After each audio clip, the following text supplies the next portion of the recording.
Patagonia is a land of relentless motion, wind that scours the mountains, glaciers that carve fjords, and weather that shifts moment by moment. It is chaos made beautiful. But high in the desolate, isolated fjords of the Chilean coast, a secret project from the 1970s sought to impose a perfect, deadly stillness on nature. Dr. Gabriela Soto, a climatologist tracking extreme atmospheric anomalies, located the site using thermal signatures that were impossibly stable. In a region of violent weather, one single 5-kilometer radius remained in a perpetual, unmoving state. Her search led her to the abandoned Project Chronos bunker, a massive, brutalist concrete structure built directly into the side of a remote fjord cliff, disguised as a seismic monitoring station. The heavy steel blast door was rusted and jammed halfway open, granting silent entry. The atmosphere inside was immediate and crushing. The bunker was bathed in a deep, chilling red-orange twilight. The source was the sun, frozen in the sky at the precise moment of setting. The light was static, cold, and possessed a tangible weight. It was the red hour, held in eternal stasis. Project Chronos, funded by a secretive international defense consortium, was dedicated to studying photoperiodism and its effects on human endurance and cognition. Their goal was to find the optimal light condition for perpetual alertness. They built a massive, experimental plasma emitter to maintain a perfect, static light spectrum. They succeeded too well. The emitter created a localized, permanent field that froze the sun's trajectory at the point of sunset. The entire valley and the bunker itself were trapped in a bubble of frozen time where the sun never moved, and therefore, the shadows never moved. Gabriela found the main research lab. It was a time capsule of the 1970s, but everything, equipment, desks, charts, was covered in thick, crystalline frost. The room was illuminated by the eerie, static red twilight filtering through the thick windows. The angular plasma emitter sat centrally, a massive, twisted structure of metal and wiring, now dormant but still radiating a palpable cold. The most unsettling realization was the shadows. Every object cast a shadow that was unnaturally sharp, unmoving, and perfectly black. The shadows had not shifted since the field was activated decades ago. Gabriela examined the facility's logs. The chief chronometricist, Dr. Ernst Heller, meticulously documented the effects on the staff. The prolonged, static light induced a terrifying descent into collective psychological madness.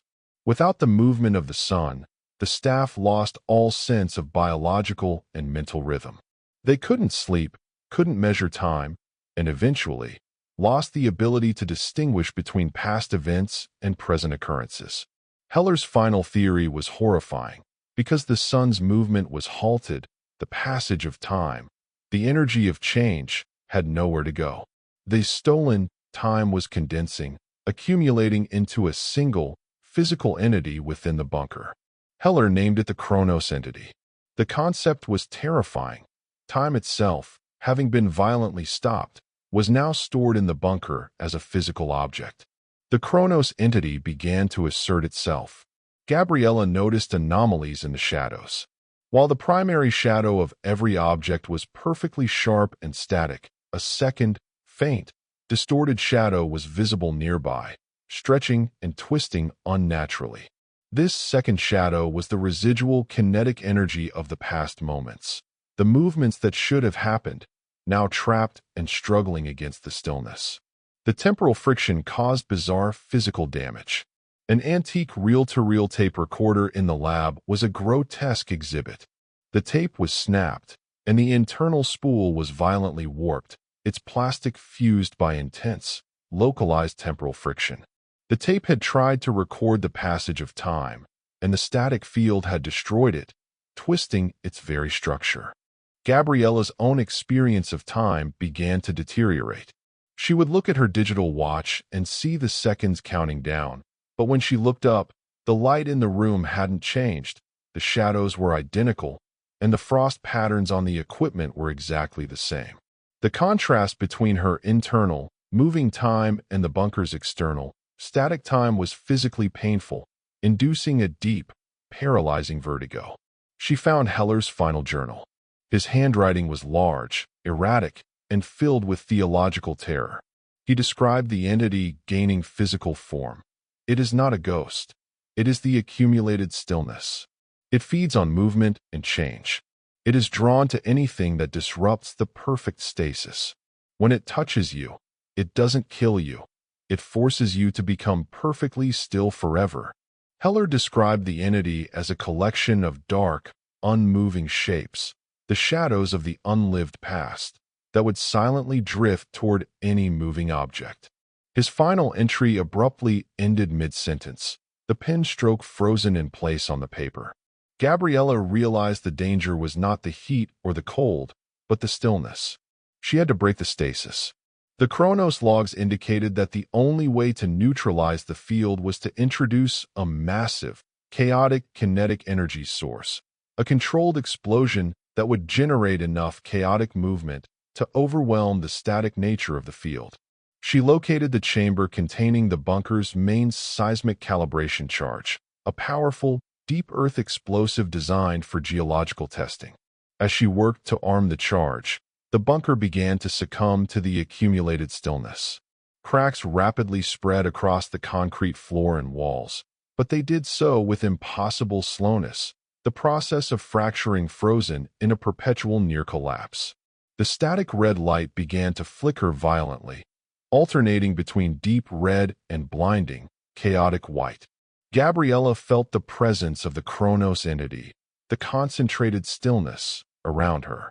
She saw the second shadows, the residual movement of the past, begin to coalesce, forming dense, unmoving shapes in the corners of the room. They were drawn toward her, the only moving element in their timeless domain.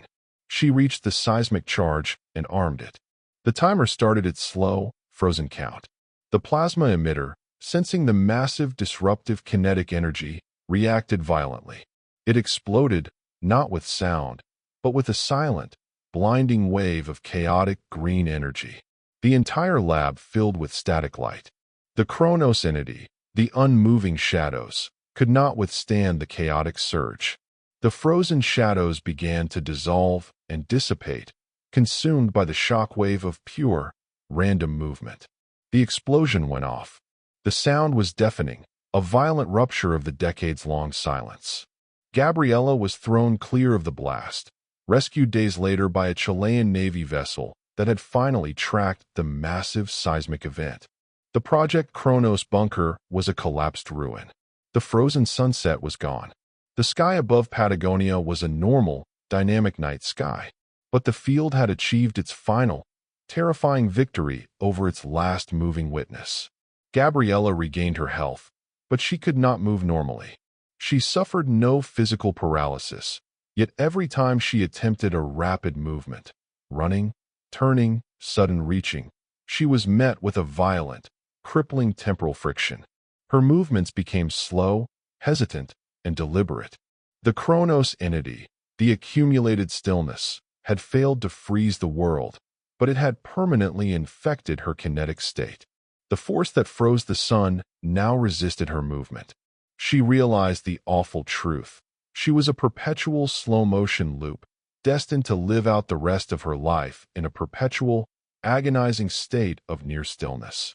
She was the human reflection of the frozen sunset. The ultimate horror of Project Chronos wasn't the sun it froze, but the movement it stole from the last person who left the darkness.